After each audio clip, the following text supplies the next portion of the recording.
Mister மணி, இந்தாங்க 10,000. Thank you. ஐயா, ரொம்ப நேரமா யோசனை பண்ணி ஒரு முடிவுக்கு வந்திருக்கேன். என்னது? உங்க பொண்ணு அந்த மணிக்கும் உங்க பையன் அந்த விஸ்வநாதன் தங்கச்சிக்கும் நல்ல முகூர்த்தம் பார்த்து கல்யாணத்தை முடிச்சிருங்க. மடத்தனமா பேசுறவன் தலையை சீவி இங்க இருக்கிற மரத்துக்கெல்லாம் எருவாக்கிடுவேன். எரி போறது இருக்கட்டும் ஐயா, நம்ம மான மரியாதை என்ன ஆவறது? அதுக்கு நான் ஒரு பிளான் சொல்றேன். இன்னையோட அவன் விளையாட்டெல்லாம் முடிஞ்சு போச்சு. அவனை உடனே ஒழிச்சு கட்டுறேன். டேய் வாலி ஐயா, நீ நம்ம பசங்களை அழைச்சிட்டு போய் பாறை உடைக்கிற இடத்திலேயே அவனுக்கு சமாதி கட்டு.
விஸ்வநாதன் பணத்தை கொள்ளையடிச்சவங்க நீங்க தானே.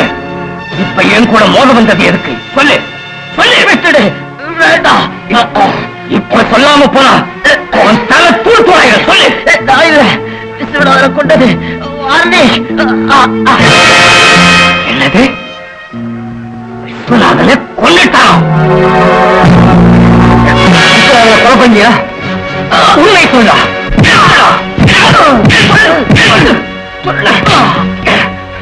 உண்மையை சொல்ல புரியலையா? என்ன ஒண்ணு செய்யாத. கோதண்ட நம்ம பணம் கொடுத்ததுனால கொண்டுட்டேன். நடந்ததை சொல்லு. அன்றைக்கு நீ எங்க ஆளுங்க கிட்ட பணப்பெட்டியை கொண்டு போன பிறகு நான் விஸ்வநாத வீட்டுக்கு போனேன்.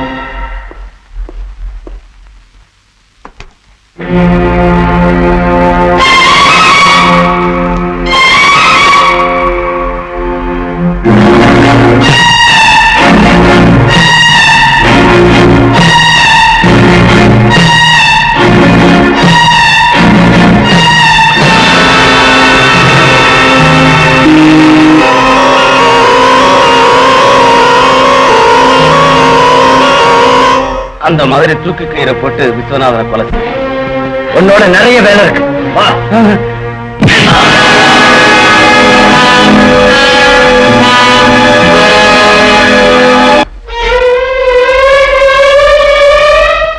ஐயா, உங்க உடம்புக்கு ஏதாவது ஜுரமா? போடுறா உடம்பு பொங்கலன்னா ஆப்பிள் பழம் ஹார்லிக்ஸ் அது இது எதுக்கு? அப்படி கேளு சொல்றேன். ஆ. இப்போ அந்த மணிப்பயல நம்ம ஆளுங்க உதைச்சு கைய கால உடைச்சிருப்பாங்க. ஆ. அவன் இப்போ ஆஸ்பத்திரியில ஜாயிண்ட் ஆகி படுத்திருப்பான். ஆ. பாவம் அந்த பேஷண்ட பார்த்து உடல்நலம் பத்தி விசாரிச்சு இதெல்லாம் கொடுத்துட்டு வரலாம்னு வாங்கி வச்சிருக்கேன்.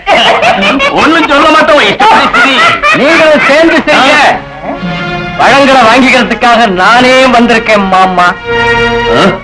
ஏன் அப்படி பாக்குறீங்க? என் உடம்புல அடிபட்ட காயம் இல்லையேன்னா, அடிபட்டது உங்களால அனுப்பப்பட்ட கையாளுங்க. அவங்க எல்லாரையும் ஜெனரல் ஆஸ்பத்திரியில் அட்மிட் பண்ணிட்டேன். அதுல 2 பேருக்கு முதுகெலும்பு முறிஞ்சு போச்சுன்னு புத்தூருக்கு அனுப்பியிருக்கேன். இதோ அது சம்பந்தப்பட்ட பில்லு. பணத்தை கட்டிடுங்க. வர்றேன். மணி, எதுக்காக கோபப்படுறீங்க மாமா? நான் சொன்ன வார்த்தையை நிறைவேற்ற இன்னும் 10 நாள் இருக்கு. அதுக்குள்ள என் பெட்டி நிறைஞ்சிடும். அதை பார்த்து நீங்க வெட்கப்படுவீங்க. மணி, ஆமா, உன் பெட்டியில பணம் சேர்ந்து தங்கச்சியாட்டம் இருக்கிறவளை கல்யாணம் பண்ணி கொடுத்தா நம்ம ஐயா வெட்கப்படுறது எதுக்குயா? ஓஹோ, அதுதான் உங்க கன்ஃபியூஷனா? வார்னிஷ தெரியும்ல? அதாங்க உங்க கட்டளப்படி விஸ்வநாதனை கொன்னானே அவன் உங்களால அனுப்பப்பட்டவன். நடந்ததை எல்லாம் ஒண்ணு விடாம என்கிட்ட சொல்லிட்டான். நானும் ஒண்ணு விடாம போலீஸ்ல சொல்ல போறேன். மாமா வெக்கத்தை விட்டு ஜெயிலுக்கு போயிடுவாரு. நானும் இல்லதாவும் இங்கே இருப்போம். வர்றேன் மாமா. முடிஞ்சு போச்சு. இந்த பாருவோ இஷ்டப்படி பேசலாம், சும்மா விட மாட்டோம். அவன் கதையை இப்பவே இந்த இடத்தையே முடிச்சுடுவேன். என் கதையை முடிக்கிறது இருக்கட்டும், முதல்ல அவன் கதையை முடிங்க. இல்லன்னா உங்க கதை அவ்வளவுதான். வா மச்சான் வா. இவ பேரு பாரிஜாதம். அப்படியா? அந்த புகையில வியாபாரி ராஜாவுக்கு இவோ. அதெல்லாம் எதுக்குங்க? இப்ப நான் தனியா தான் இருக்கேன், யாரும் இல்ல. ஓஹோ, அந்த கேஸா? கேஸ் வேலையா தான் வந்திருக்கா. முதல் பெண்டாட்டியோட மக சொத்தை எல்லாம் சொந்தமாக்கிட்டாளாம். நான் ஏதோ தெரிஞ்சவனாச்சேன்னு என்கிட்ட வந்து கண்ணீர் விட்டா. நீ எதையும் செய்யக்கூடியவனாச்சேன்னு உங்ககிட்ட முடிக்காத. விவரமா நான் சொல்றேங்க. என் சக்களத்தி மகளை ஒழிச்சு கட்டணும். ஆஸ்தியில பாதி எனக்கு, மீதி இருக்கிறத நீங்க எப்படி பங்கு போட்டுக்குவீங்களோ எனக்கு தெரியாது. யுத்தங்கள் ஏற்பட்டது பெண்ணால்தான் கேள்விப்பட்டிருக்கேன். ஆனா கொலைகள் கூட நடக்கும்னு இப்பதான் தெரியுது. அந்த பொண்ணு இருக்கா? இந்த ஊர்ல தான். நாளைக்கு ராத்திரி டான்சி கிளப்ல ஒரு டான்ஸ் ப்ரோகிராம் இருக்கு. மறுநாள் இங்க இருந்து போயிடுவா. அந்த பொண்ணு நாளைக்கு உயிரோட இருக்க கூடாது அப்படிங்கிறான். அந்த பொண்ணை கொல்லணும்னா குற்றத்தை சுமக்க கூடிய ஒரு அப்பாவிய கண்டுபிடிக்கணுமே. மணி ஒருத்தர் இருக்கான்ல, அவனை எடுத்துக்கிட்டா சரியா போயிடும். ரம்பாதேவின்னு இங்க ஒருத்தி வந்திருக்கா. தன்னை நாட்டியத்துல தோக்கடிச்சா அவனுக்கு 10,000 ரூபாய் பரிசு தர்றேன்னு சவால் விட்டுருக்கா. அவனை நீ ஜெயிச்சுட்டா ரேயா கல்யாணம் நடந்த மாதிரி தான்.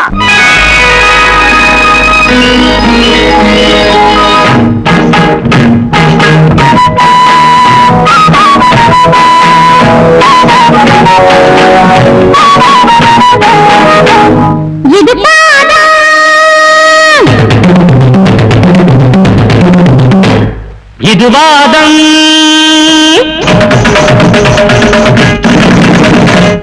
நீ கூப்பிட்ட நானா என்ன தோல்வி வந்த பக்கம் மண்ண காக்க வைக்கும். ஆடுகளுக்கு நீயோ ஆட வந்த கண்ணு. கோக்க போலையம்மா மடைச்சு கொள்ள பாரு. இது பாரு, இது வாதம்.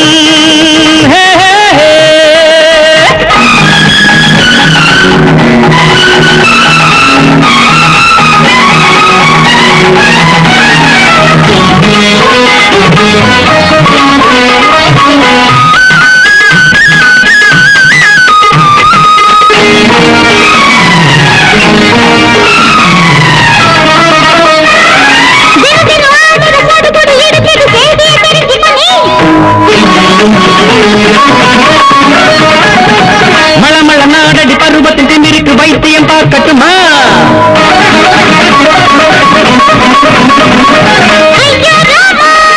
ஆத்தாவே வாமா.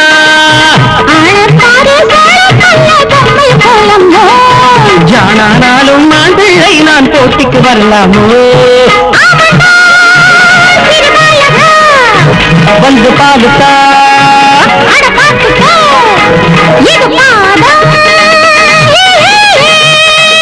இது வாதம்.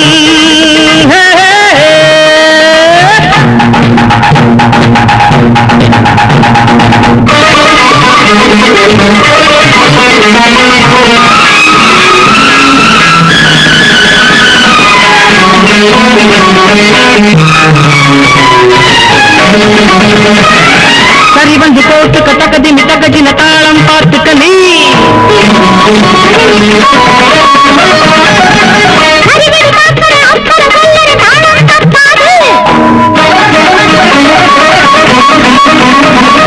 இதா ஆட்டம் ஆட்டங்காட்ட விட்டு பாரு ஆம்பள நந்தாண்டு பாப்பமே அடி பாப்பம்மா நீ கோவிந்தா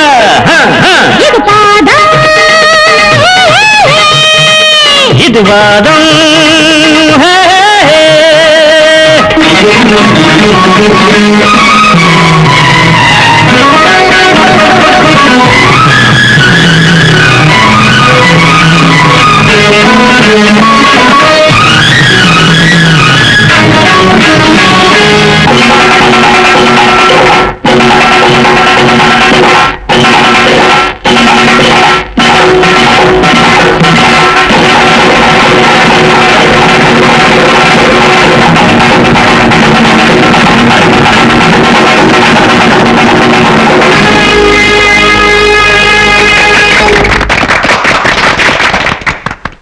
இப்போது நடந்த போட்டியில் வெற்றியடைந்த மணி அவர்களுக்கு நாட்டியராணி ரம்பாதேவி அவர்கள் பிரபல தொழிலதிபரான திரு கோதண்டராமன் அவர்கள் மூலமாக 10,000 ரூபாய் பரிசாக அளிக்கிறார்.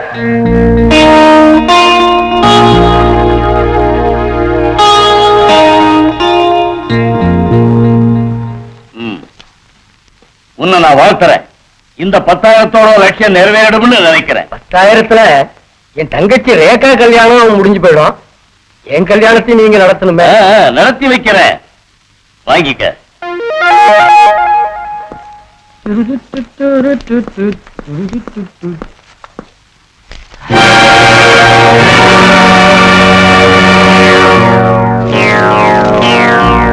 உன் சபதப்படி விடியறதுக்குள்ள 50,000 ரூபாய் தந்தா உன் தங்கச்சி கல்யாணம் நடக்கும். ஆனா இந்த 10,000தோட 50,000 ரூபாய் சேர்ந்ததா நினைச்சு நீ ஏமாந்துட்ட.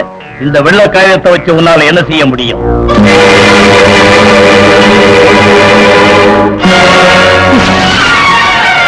அழகுள்ளவள்னு நினைச்சேன். அழகா ஏமாத்தக்கூடியவள் இப்ப புரிஞ்சு போச்சு. என்ன பண்ணுவீங்க? தெரியாத ஆட்கள் அழிக்காத. தோத்து போன 10,000 தரையை சொல்லி அந்த கோதண்டராமனோட கூட்டு சேர்ந்துகிட்டு எனக்கு இந்த வெறுங்காயத்தை கொடுத்தியா? I am sorry. இது எங்க சின்னமா செஞ்ச வேலையா இருக்கும். உட்காருங்க, உங்க பாட்டு தந்துடுறேன்.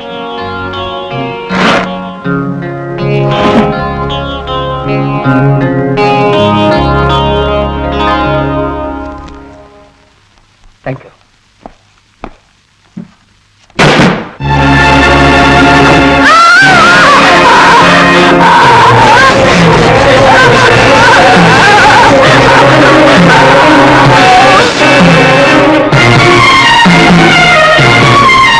அம்பா அம்பா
கதவு பூட்டிடுமா?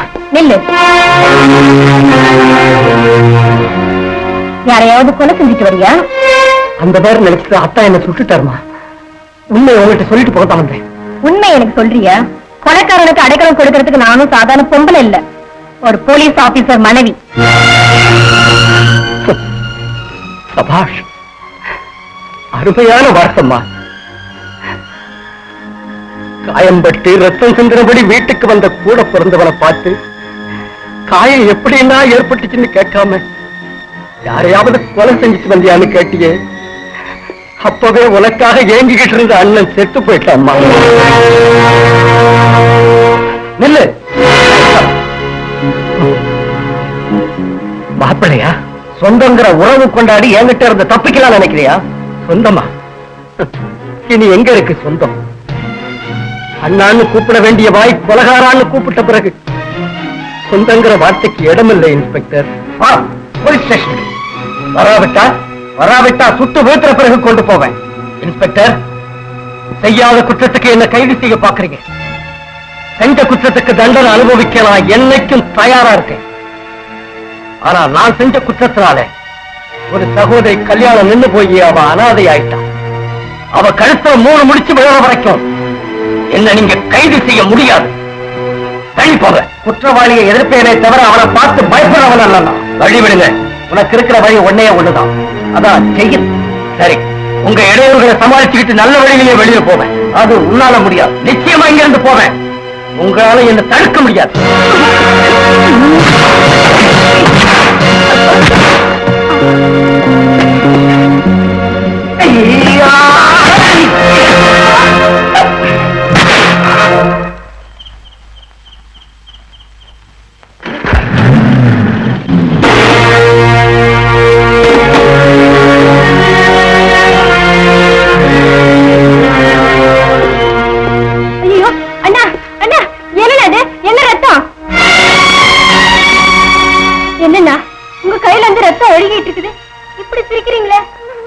என்ன பிரிஞ்சு போற தங்கச்சிய இப்ப நான் பார்த்துட்டேம்மா. அந்த ஆனந்தத்துல எனக்கு வலியே தெரியல. அண்ணா, வாழ்க்கையில முதலா அண்ணான்னு தங்கச்சி கூப்பிடுற மாதிரி பாச உணர்வு ஏற்பட்டு. வாமா, பீரோல இருக்கிற அந்த பணத்தை எடுமா.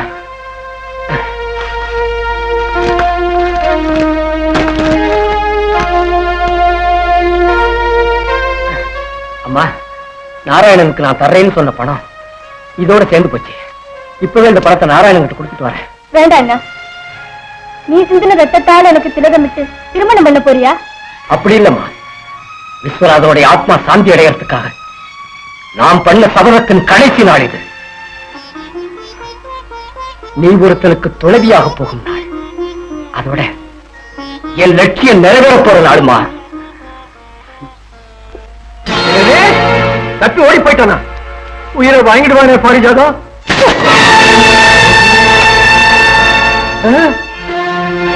எண்ணி பாக்குறியா? எண்ணி கொடுக்கட்டுமா?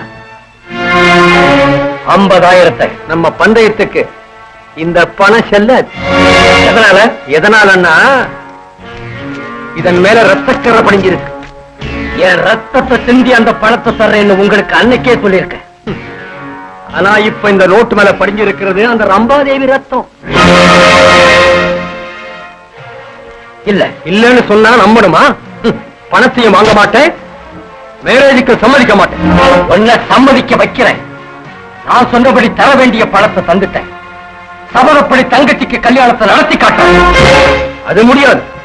அது ஏன் முடியாதுன்னு இப்பவே உனக்கு சொல்றேன். 50,000 ரூபாய் தந்தா கல்யாணத்துக்கு ஒத்துக்கிறேன். அந்த வார்த்தையை மாறிட்டேன். ஆனா இந்த கல்யாணம் நடக்காவிட்டா நான் சிந்தின ரத்தமும் வயர்வையும் வீணாயிடுச்சேங்கிற கோபத்துல உன்னை சித்திரவதை பண்ணி பழிய தீர்த்துக்குவேன்னு அன்னைக்கு நான் சொன்ன வார்த்தையை நிறைவேற்ற போறேன்.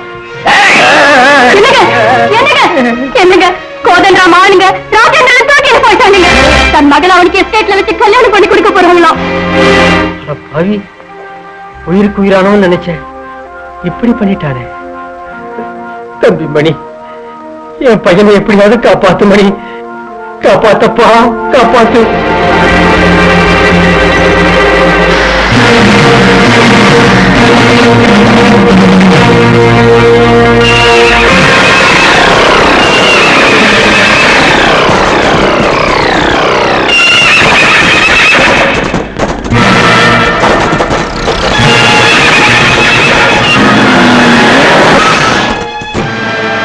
இந்த இடத்துக்கு உன்னை நான் வரவழைச்சத நீ எப்படி என்ன வரவழைச்சியோ எனக்கு தெரியாது. ஆனா நான் வந்தது நீ தப்பி போகாம பாக்குறதுக்கா. அது நடக்காத காரியம். என் கையாட்கள் நீ இங்கிருந்து தப்பி போகாதபடி பார்ப்பாங்க. அதுக்குள்ள போலீஸ் வருவாங்க. உன்னை கொண்டு போய் ஜெயில் கம்பிகளை எண்ணும்படி செய்வாங்க. ஜெயில் கம்பிகள் ஆவலோட எதிர்பார்த்துக்கிட்டு இருக்கிறது எனக்காக இல்லை, உனக்காக. ஆனா உன்னை என் இடத்துக்கு கொண்டு வந்திருக்கிறேன். ரம்பாதேவி செத்து போன கேஸ்ல நான் உன்னை மாட்ட வச்சு போலீஸ் பின்தொடரும்படியா செய்திருக்கேன். நீ தந்திரக்காரன்னா நான் பெரிய மந்திரக்காரங்கிறத மறந்துடாதே போ தண்டராமா. உன் கைவிரல்ல இருந்த நவரத்ன மோதிரம் இருக்குதா இல்லையான்னு கொஞ்சம் பாரு. அது இருக்காது. செத்து போன ரம்பாதேவியோட விரல்ல இருக்கும். ஸ்டேஜில் உன் விரல்ல இருந்து கழட்டி அவனுக்கு சன்மானமா கொடுத்தேன். உன் காலில் கிடக்கிறது உன் செருப்பா பாரு. உன் வலது கால் செருப்ப ரம்பாதேவி செத்த இடத்திலேயே நான் தான் விட்டுட்டு வந்தேன்.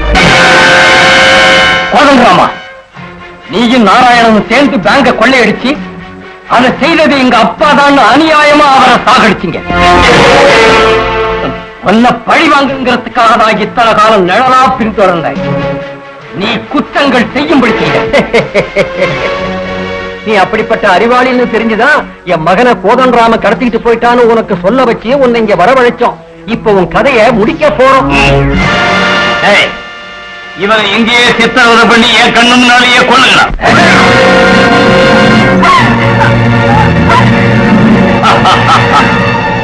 விஸ்வநாதனை கொண்ட மாதிரியே ரேகாவையும் கொல்றேன்டா.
எங்க அப்பா நெஞ்சுபலி ஏற்பட்டு செத்த மாதிரி நீங்க மூச்சு தேவை சாக போறீங்க.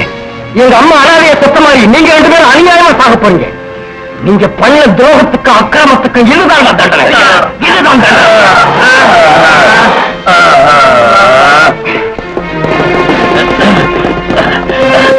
வாங்க இன்ஸ்பெக்டர், இந்த கொலைகாரனை உங்கள்கிட்ட ஒப்படைக்கலாம்னு பார்த்தா எங்களை எதிர்த்து அடின்னு அடிச்சு இந்த நிலைமைக்கு ஆளாக்கிட்டான்.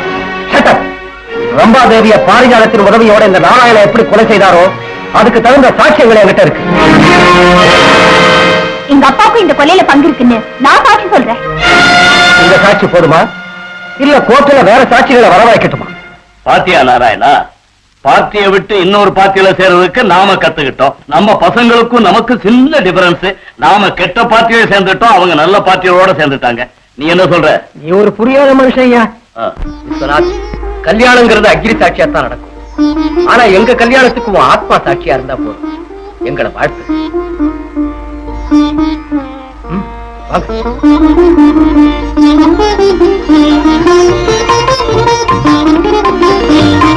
நீங்க 2 பேரும் மாலை மாத்தீங்க.